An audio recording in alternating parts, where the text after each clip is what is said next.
First of all, we're obviously in a time of profound budget constraint. And so to bring forward a recommendation to make this level of investment in any facility is a really hard one to bring forward.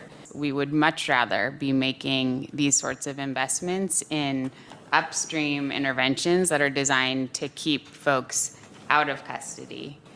The reality that we face, though, and it's a very painful one, is we are legally obligated to operate a jail. We're legally operated to take custody of folks who the court remands to custody, and we have to do so in a manner that complies with the rights of the folks that we hold in our custody.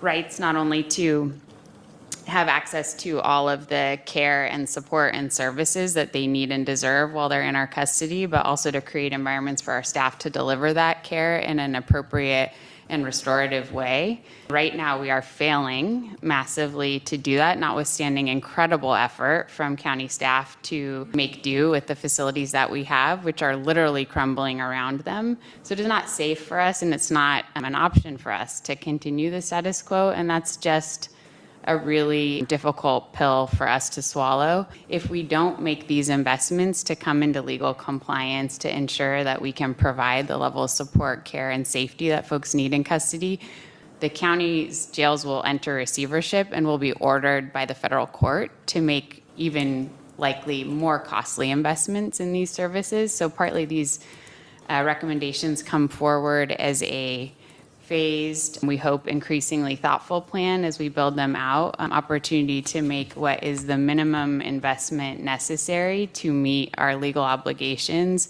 and to serve people in the way that we need to, which is really, really difficult given the numbers that we're talking about and just the truly awful costs of construction associated with trying to rehab these facilities.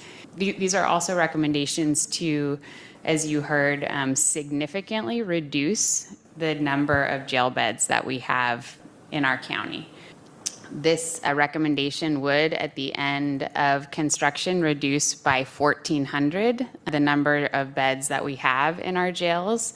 I just want to call that out because it's a really significant reflection of the commitment we've made to try and divert as many folks as possible from custody.